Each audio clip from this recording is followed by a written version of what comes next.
Thank you. All right. Am I good? Okay. So, I am and have always been a rule breaker. So Ashley just said that we're not going to be doing social media just yet, but yeah, every talk I do a little social media. So I need you guys to actually join in with me here in a little selfie action. So 3, 2, 1. There we go. All right. So, like I said, I've always been a rule breaker, and while I'm here making sure that everything gets set up correctly, I will let you know that I have been speaking professionally for more than 10 years. And when I was younger, all my teachers would tell me to shut up. But now here I am being paid to speak. So, I just say that to say if there's something that is inside you that is driving you and you love it and you enjoy it, don't allow anyone to take your shine, all right? Okay, so I think we should be good with this. Oh, there we go. Okay, first thing that I want to do is I would like for everyone to stand up for me, please.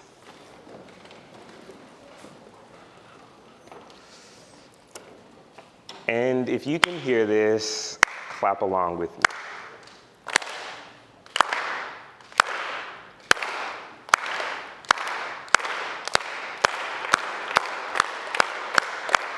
There we go.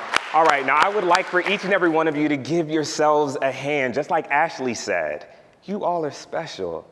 And continue to look around this room because the individuals who are in this room have said to themselves, I want to invest in myself. I know that I have something in me that needs to get out into the world, and I want to invest in myself. Jim Rohn has an amazing quote, and he says that you are the average of the 5 people that you spend the most time with. Not the sum, the average of the 5 people that you spend the most time with. So make sure that you are spending time with individuals who are going to lift you up, individuals who are going to empower you, and individuals who are going somewhere, and each and every one of you are one of those individuals. So go ahead and give yourselves a round of applause.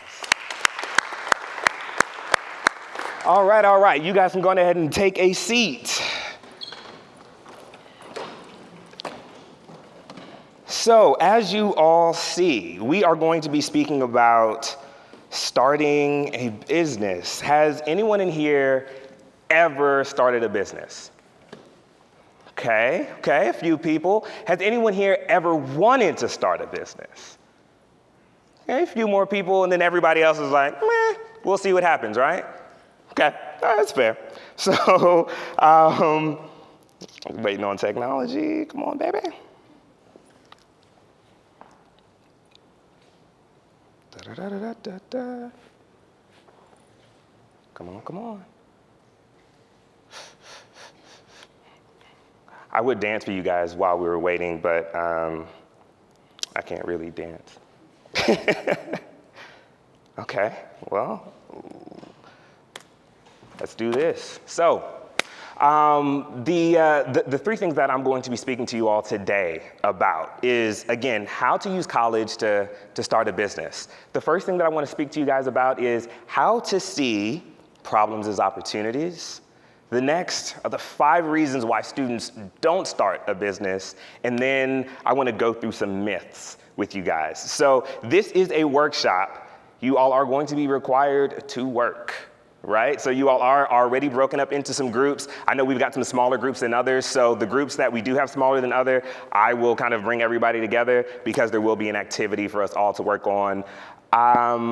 Does everyone have some paper good too? Okay, good. So we've got some paper. So when it comes to seeing problems as opportunities, I'd like to ask the group this question. Who here has ever seen an issue or a problem and thought to themselves, hey, I would love to fix that, or I know a better way to do that? Anybody? Yeah? Some people? What did you think? You mean like in a specific case? Sure. I mean, it happens all the time. I mean, not all the time, but like, it's not like a thing that only happens once, but I can't like pull up Okay. Can anybody think of anything specifically that happened either a long time ago or recently where they were like, man, this is an issue and I know a better way to do this? No one really? Yeah, go ahead. Austin traffic. Is he the only one that said, is he the only one that thinks that they could make Austin traffic a little bit better? Okay, that's it? Okay, all right, not a problem. Well, for me, the way that the homeless here are fed, I was like, man, do you know what would be amazing? If every single time that either we went to a restaurant or anytime you went to a wedding, I was actually recently at a wedding, was the best man at the wedding, and all of the food that they throw away, why don't we just give that to the homeless individuals? Or why don't we create companies that go to restaurants and actually pick up that food and deliver it to homeless individuals? That would be a win for the restaurant because they would have an opportunity to donate that. And that would be a win for that company that comes in and says, hey, I actually care about how the homeless are being fed, and I'd love to get them a hot meal tonight. And why can't they have Papados or Ruth's Chris or something like that, right? When it's all said and done, everyone's already eaten and you're going to be throwing this food away anyway, so why not give that to homeless individuals? So that's what I mean whenever I say think of problems as opportunities. Issues that you might have that are happening around you each and every day, how can you begin to think of them as opportunities? So here are the top 5 reasons why students don't start businesses. The number 1 reason is money. Is that a shocker to anybody here? No, not a shocker at all, right? The number 2 reason is resources. Number 3 is experience and education. Number 4 is competition. And number 5 is simply the fear of failing. So let's jump into these as we begin to move this around a little bit. So who all in here has family? There we go, okay. Who all in here has friends? Yeah, okay. Does anybody know any individuals who just like investing in stuff? In fact, I take that back. Did anyone participate in the ALS challenge or know friends who participated in the ALS challenge?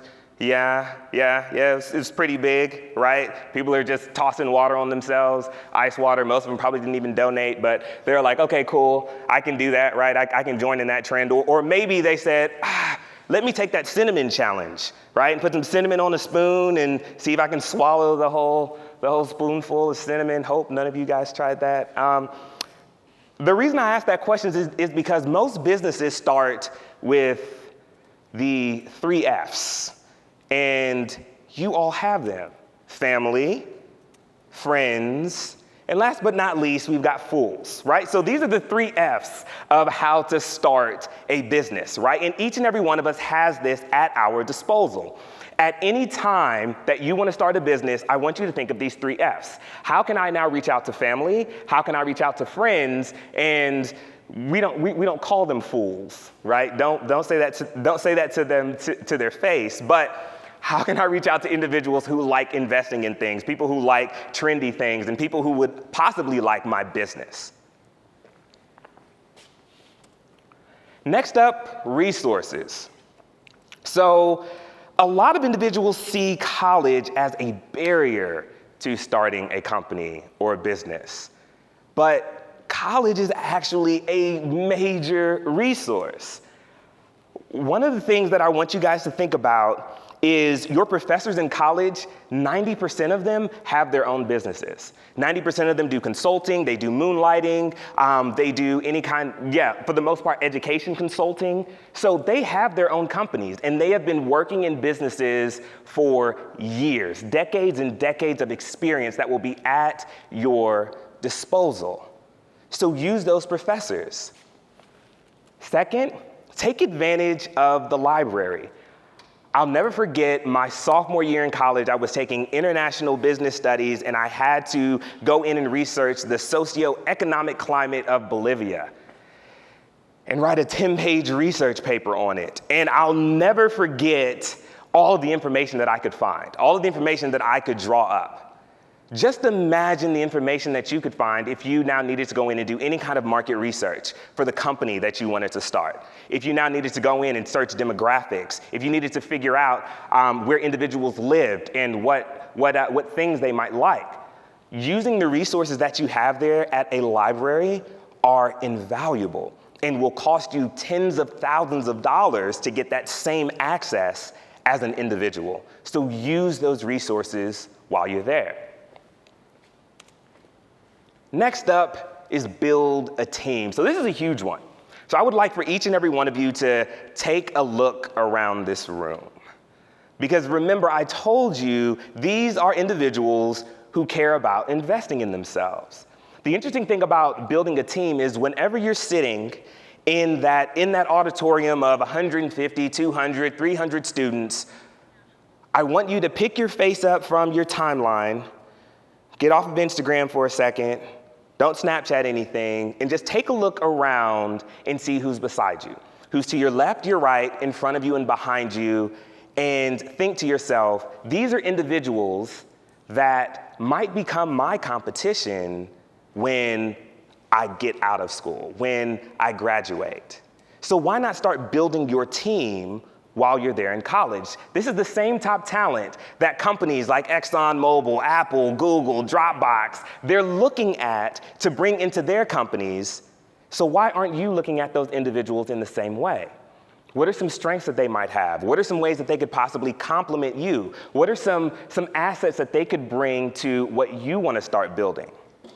Okay, so start looking at the individuals around you a bit differently and use college, again, as a platform to start building your team. So the third reason why students say they don't build a business is because of education and experience. They say, I don't have enough experience. I haven't been taught how to do it. Okay. I love this quote. If you want to be, do. Has anyone in here ever had a passion about something that they didn't quite know how to do, but they jumped in and they found out that not only did they really enjoy it, that they were actually not that bad at it? That's the same thing when it comes to starting a business, when it comes to any kind of freelance work that you want to do. If you want to be, do. Go out and try it out, right? If you want to be a photographer, I'm not going to tell you to go out and go buy an expensive camera like this and start taking photos. Start with your iPhone. Start with your Android. Start with your Windows phone if people have I don't know. Yeah, some people still have Windows phones? Okay, hope not. Anyway, start with your phone, right? And start taking photos. See how you like it. See how you enjoy it. If you want to be, do.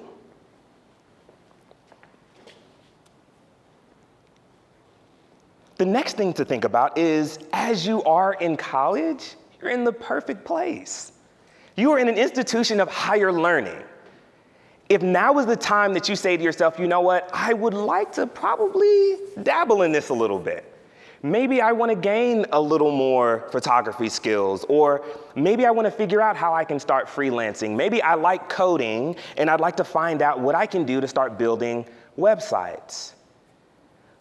You all are in a perfect place while you're in college, while you're in an institution of higher learning, to gain those skills that you need. And with technology right now, and with freelancing doing nothing but growing at an exponential rate, you all are in a prime position. Take advantage of sites like Elance or Odesk or Fiverr, where if there's a passion that you have, individuals will pay you for that passion. Don't sit in college broke. You got skills, you should use them.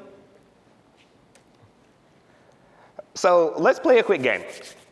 So let's see, we've got 3 people here.